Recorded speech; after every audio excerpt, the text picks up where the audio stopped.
Hello, I'm Sam, and it's a very cold, misty morning here in the Highlands. It's very early, and I walked through the forest to get here in the dark this morning, and there's no way I could have done that at any other time in my life. I would have populated the darkness with the demons in my own mind, the fear I've lived with all of my life. But I don't feel like that anymore. I was hoping for a clear view because there's a loch just here, but the temperature differential creates mist. So anyway, here we are, and hopefully I've got some time to share some thoughts before anybody else comes here. I'm struggling to find solitude at the moment, so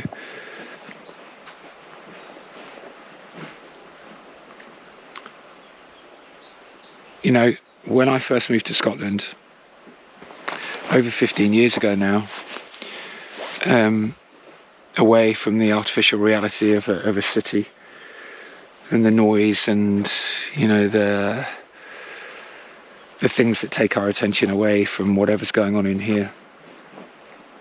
When I first came out into nature, it took a while for this realization to dawn, but over time I realized that I felt that my presence was hurting the trees and the land and the creatures. My presence was corrupt, disgusting, and there was a spite. That spite was the inner dialogue that I'd lived with all of my life, but that spite was also the child's desperate need to survive despite the hostility.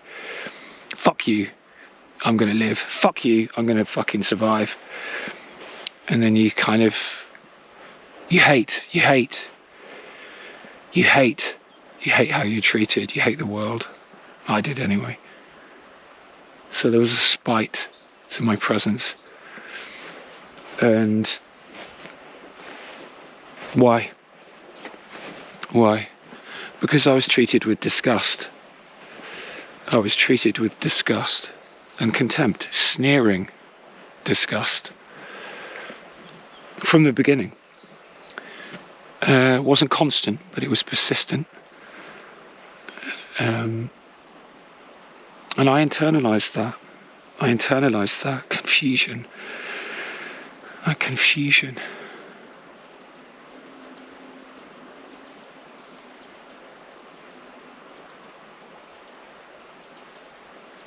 And so when we're born into hostility, where can we go?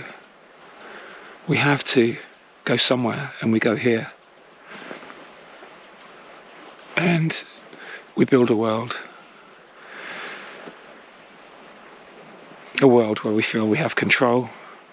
We describe it, we explain it, we define it, we plan, we plot, we prepare, we talk to ourselves. We create stories, and in this abstraction, in this separate reality, lives a character. The character that wants, the character that's trying to do it right, trying to do something that makes them whole and achieves something that fixes it all. So, you know, the cruel paradox is, you think that there is something wrong in the first place that you're trying to fix. And so you're trapped in this place where wholeness is not possible. It's a refuge, an abstraction. It's not real. It's not even true, because there is nothing wrong.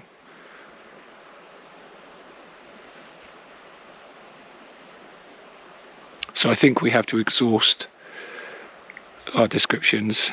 We have to find the edge of that abstraction, the prison in our own head, and realise that no matter how clearly you can tell your story, no matter how much detail you see in the past, no matter how great you are at explaining things and describing things, no matter how much you know, it's always and only going to be an abstraction. So when I came into the forest and had that dawning realization that there was a spitefulness, a corruption to my to my presence that was damaging. It was because I was stuck in here. I was split between two worlds. You are unavoidably here in the realm of the real. But we spend so much time here that we're torn, we're split, we're scattered. Because here we feel like we have some power. Here, you know, anything outside here, when you're a child in a hostile environment, anything outside here is a threat. And so to come back to ourselves, to see the abstraction of this artificial reality, this false person we've created, and to come back to ourselves and say, this is truth. Breathe into yourself and say, this is truth. This is truth. This scarred and wounded, terrified person, this is truth. This is truth. This is reality. But when we're born into trauma, anything external to this is a threat. And because we dissociate, because we live here, even our own form is an external object. It's like it's a threat as well, because this is wrong. Somehow this is wrong. Somehow it's my fault. This place is a place of pain. You know, I've cut myself. I've put cigarettes out on myself. I've punched myself. I've ran my fingers down my throat for fucking years, making myself sick. I've starved myself. I've tried to annihilate myself with drugs. Why? Because I was so fucking terrified of this place of pain. I hated myself. I hated myself. But I don't anymore. I accept the fact that I am a wounded person with a complicated history. And I am coming alive in my body for the first time. And you'll know it when this happens, because you will feel the mystery of it all. Here is certain. That's why we stay here, because it's manageable. Even though it's agony, it's manageable. We can describe everything. We can explain everything. We can make it small enough so we feel safe. We don't want to be here. We don't want to be here. It's vast and unknowable. You have no control over anything but yourself. It's a mystery. But this mystery is where you belong. This mystery is where you belong. It feels vulnerable to show up. That's why I was treated with disgust as a child. Because the person could not afford to see their own vulnerability, and they fucking hated me for being vulnerable and reminding them of that. Their own powerlessness. The innocence that was taken from them as a child.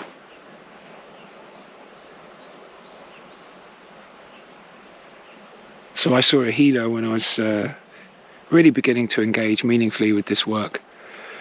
And I saw her in 2017. She didn't know anything about me, really.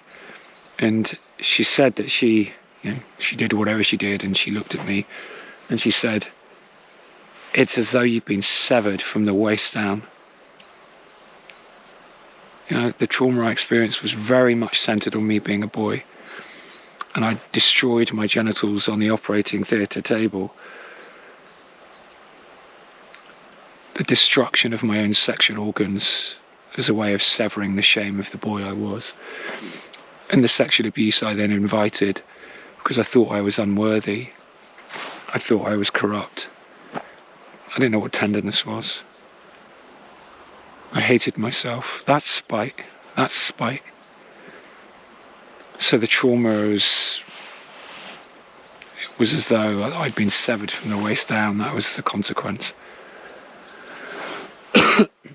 So how many of you watching this video are severed? How many of you are severed somewhere? From the neck down, because you live in the abstraction, the refuge of your thoughts. Trapped in here with a fucking maniac that hates you. And it's you. It's the idea of you. That's why you're trying to fix yourself. Because you hate yourself. There's nothing wrong. There was never anything wrong. It doesn't matter what you've been through. It doesn't matter how many scars and wounds you have. This place is where you belong. To come alive in the mystery of it all. Come alive in your own form. Inhabit yourself without an apology.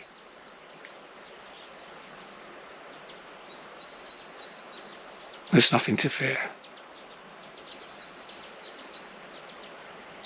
You know, we have to allow ourselves to be found by reality.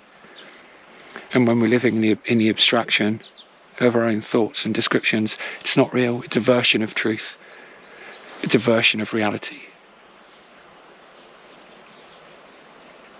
And it's distorted because we internalize the distortion as children in an abusive environment. You have to see it all before you can begin to let it go.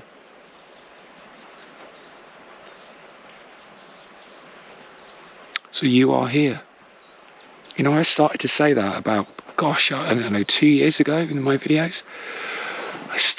As I started to descend from here to here, I started to say in my videos, God, I feel like I'm here for the first time.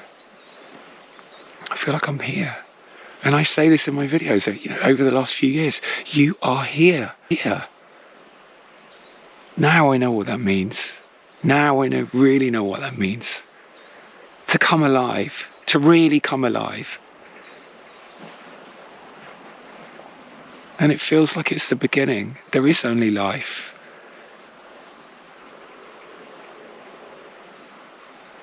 So I intend to spend the rest of my life coming alive, standing in places like this, feeling small and humbled and awed by the presence of this mysterious place we call the world. And for a time, I'm here. Who knows what happens afterwards? Who knows what happens afterwards? But when this begins for you, you will clearly be able to feel and see just this abstraction is just not real. It's not true. It's tiny, tiny, tiny. It's tiny. And so I think a lot of us feel that there's a void inside us. That void is because we're not real. We're not inhabiting ourselves. So a lot of people talk about emptiness when they start to awaken, and I've talked about that in the past, emptiness. I don't feel like that at all anymore. There is an absence of noise. There's an absence of thought. But there's not an emptiness, there's a fullness, there's a presence of everything. The presence of everything. I just can't describe it really any other way. There's just to say that there's just an absence of noise. There's no need to keep describing and talking to myself about things.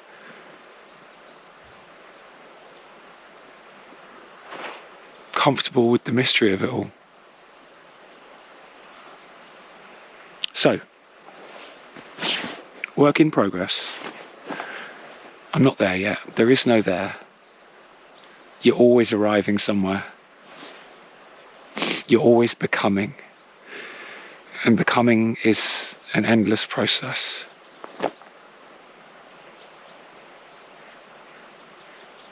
So, right, I'll leave it there because I'm just going to repeat myself and waffle.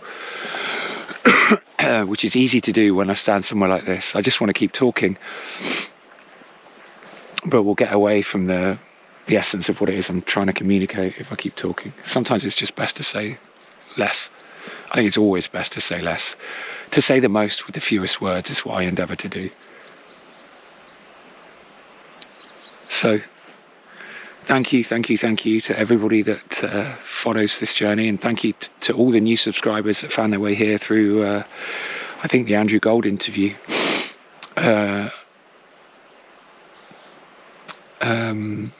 Huge thank you to everybody that supports me and supports each other in the comments and reaches out to me. And a huge thank you to everybody that donates. You know, eventually I think this channel, this thing that we do here will actually support me, and I can make it the centre of my life and earn a living from it. But I'm not going to monetize the videos or anything like that.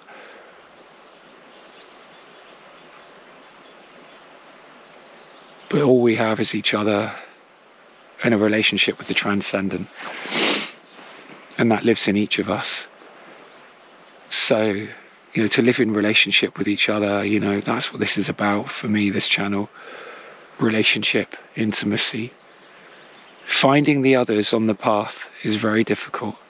I'm lucky because I have the channel, and so people reach out to me and I form relationships with other people that are in a similar place. So, you know, we need intimate relationship with real people, not online presence, disembodied. We need proximity on the path to feel each other in our own form, coming alive together. That's what it's all about. So, okay, I'm going to leave it there because my hand is freezing as well now. Okay, I'll see you soon.